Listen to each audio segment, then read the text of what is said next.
Companies in liquidation, समापन की स्थिति में कंपनी के अंतिम खाते या कंपनियों के खाते। A company is a legal person, it is formed incorporated by performing a set of legal procedure and its legal existence is bounded by following the prescribed legal process. It is managed as per the legal provisions. Till the company is dissolved, the company is said to be company in liquidation. Company एक कानूनी व्यक्ति है। Company का जन्म या समामेलन प्रबंध एवं व्यवसाय परिचालन संबंधी वैधानिक प्रावधानों के अनुसार होता है। कंपनी के अस्तित्व का समापन भी वैधानिक प्रावधानों के अनुसार ही किया जा सकता है। अतः कंपनी के समापन से आशय उस वैधानिक प्रक्रिया से है जिसका पालन करते हुए कंपनी के अस्तित्व को समाप्त किया जा सकता है। कंपनी के समापन की प्रक्रिया प्रारंभ होते ही सामान्यतः कंपनी का व्यवसाय समाप्त हो जाता है। कंपनी की संपत्तियों पर वैधानिक रूप से नियुक्त समापक या लिक्विडेटर का नियंत्रण कंट्रोल हो जाता है। कंपनी का समापक वैधानिक प्रक्रिया अपनाते हुए कंपनी की संपत्तियों को बेच देता है और संपत्तियों की बिक्री से प्राप्त राशि का बंटवारा कंपनी में हित रखने वाले विभिन्न पक्षों में वैधानिक प्रावधानों और संबंधित कंपनी के अंतर नियमों के अनुसार बंटवारा करता है। जब तक कंपनी का अस्तित्व समाप्त नहीं हो जाता है तब तक कंपनी समापन की स्थिति में कंपनी इन लिक्विडेशन संबोधित किया जाता है। कहने का तात्पर्य यह है कि कंपनी एक वैधानिक व्यक्ति या लीगल पर्सन है जिसका निर्माण या इनकॉर्पोरेशन एक वैधानिक प्रक्रिया लीगल प्रोसीजर के द्वारा हुआ है और इसका जो समापन है वो भी लीगल प्रोसेस के द्वारा ही संभव है। जब समापन प्रक्रिया स्टार्ट हो जाती है तो कंपनी का जो बिजनेस है वाइंड अप हो जाता है और समापन प्रक्रिया के समय कंपनी इन लिक्विडेशन कहलाती है जब तक कि समापन की प्रक्रिया कंप्लीट न हो जाए। अब अपन देखते हैं कि mode of winding up of company या कंपनी की समापन की विधियां। कंपनी अधिनियम 2013 की धारा 270 के अनुसार समापन की दो विधियां हैं, जिसमें पहली है by tribunal as non as compulsory wind up या ट्रिब्यूनल द्वारा, और जो सेकंड है वो वॉलेंटरी वाइंड अप स्वैच्छिक समापन।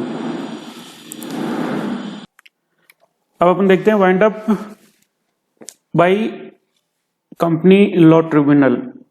ये wind up by the company law tribunal, company law tribunal द्वारा समापन। इसमें अपन देखते हैं सर्कमस्टेंस इन विच कंपनी में be wind up by tribunal under section 271(1). ऐसी परिस्थितियां जिसमें ट्रिब्यूनल कंपनी का समापन कर सकता है, धारा 271(1) के अनुसार जो परिस्थितियां हैं वो फर्स्ट है if the company unable to pay its debts, यदि कंपनी अपने ऋणों का भुगतान करने में असमर्थ हो। Second, if the company has a special resolution resolve that the company be wound up by the tribunal, यदि कंपनी विशेष प्रस्ताव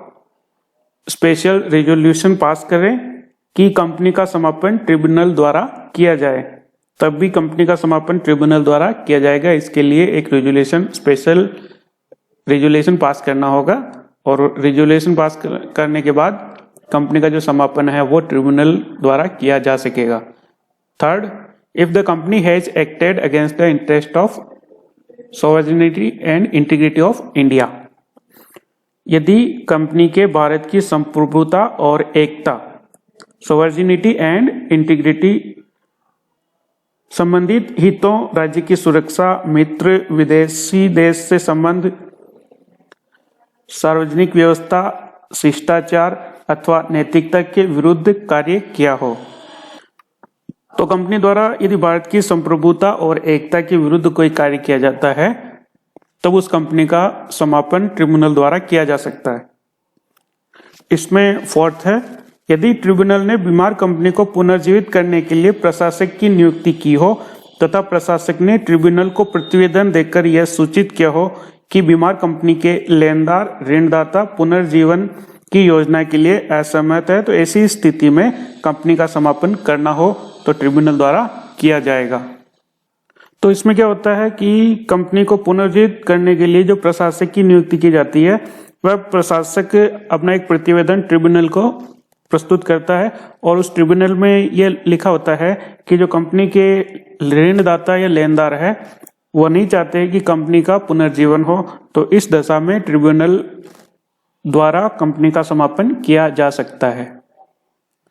इसमें नेक्स्ट है, यदि कंपनियों के पंजीकार या रजिस्ट्रार ऑफ कंपनीज अथवा सेंट्रल गवर्नमेंट की अधिसूचना में वर्णित अधिकृत व्यक्ति के आवेदन पर ट्रिब्यूनल इस निष्कर्ष पर पहुंचे कि कंपनी ने कपटपूर्ण व्यवहार किया है या कंपनी कपटपूर्ण और गैर कानूनी कार्य करने के उद्देश्य से गठित हुई है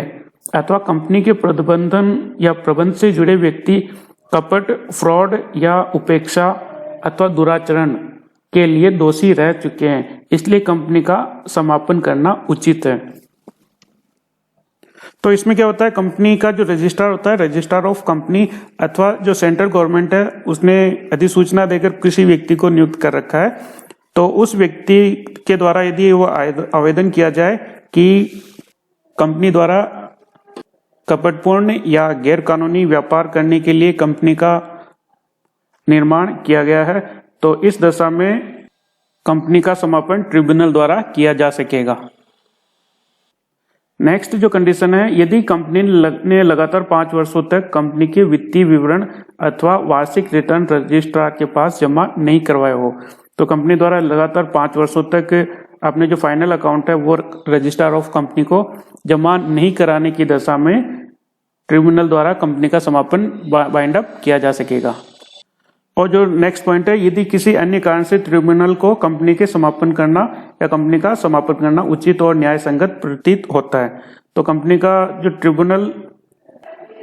द्वारा कंपनी का समापन करना यदि उचित या न्याय संगत प्रतीत होता है तो कंपनी का समापन ट्रिब्यूनल द्वारा किया जा सकता है। अब अपन देखते हैं कि कंपनी द्वारा या वही कौन कौन सी परिस्थितियां हैं जिसमें यह माना जाए कि कंपनी अपने दायित्वों का, अपने ऋणों का भुगतान करने में असमर्थ है। इसमें जो पहली परिस्थिति है कि जब कंपनी के किसी लेनदार या ऋणदाता जिसके ऋण या बकाया रकम की राशि 1 लाख रुपए से अधिक है, कंपनी का रजिस्टर्ड कार्यालय में ऋण या बकाया राशि के भुगतान के लिए मांग की हो, फिर भी कंपनी ने मांग के 21 दिन के भीतर न तो उसका भुगतान किया हो, न ही ऋणदाता से कोई संतोषजनक समझौता कर पाई हो, तब यह माना जाएगा कि कंपनी अपने ऋणों या दायित्वों को भुगतान करने में असमर्थ है। तो ऋणों के लिए जो मांग करने के 21 दिन के भीतर यदि भुगतान नहीं होता है या कोई समझौता नहीं हो पाता है, तब यह माना जाएगा कि कंपनी अपने ऋणों का भुगतान करने में असमर्थ है। सेकंड परिस्थिति है, जब कोई कंपनी अपने ऊपर हुई कंपनी लॉ ट्रिब्यूनल की डिक्री का पूर्ण या आंशिक भुगतान नहीं कर पाई हो, तो कंपनी लॉ की जो डिक्री होती है उसका पूर्ण या आंशिक भुगतान करने में यदि कंपनी असमर्थ रहती है, तभी यह समझा जाएगा कि कंपनी अपने ऋणों का भुगतान करने में असमर्थ है। इसमें जो थर्ड परिस्थिति है, जब कंपनी लॉ ट्रिब्यूनल कंपनी को संभावित एवं भावी दायित्वों का भुगतान करने में असमर्थ समझे, तो कंपनी लॉ ट्रिब्यूनल यदि यह समझे कि कंपनी द्वारा भविष्य में ऋणों का या दायित्वों का भुगतान करने में असमर्थ है, तब उसका समापन किया जा सकता है, यह समझकर कि कंपनी अपने ऋणों का भुगतान करने में असमर्थ है। कंपनी के समापन के लिए आवेदन कौन कर सकता है? Who can be petition for wind up of A company? स्वयं कंपनी द्वारा,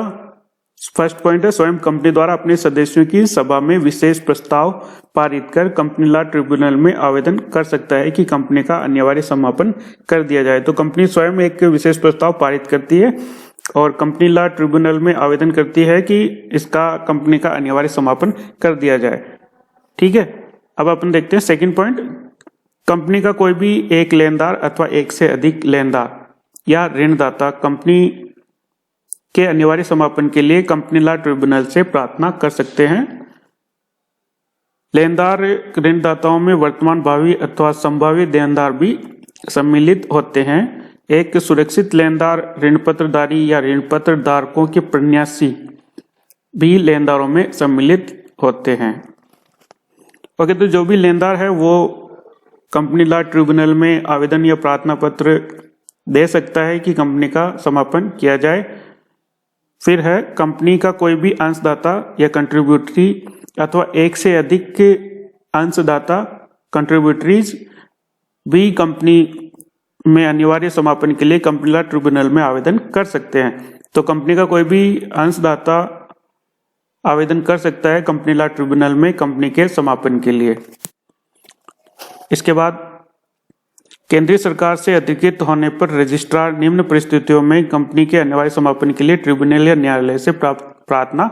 कर सकता है। तो जो भी अधिकृत है उसके द्वारा समापन के लिए प्रार्थना की जा सकती है, जिसमें है पहला, जब कंपनी के चिट्ठे या विशेष अंकेक्षण रिपोर्ट के आधार पर रजिस्ट्रार की राय कंपनी के दायित्वों को भुगतान करने में असमर्थ पाई गई हो,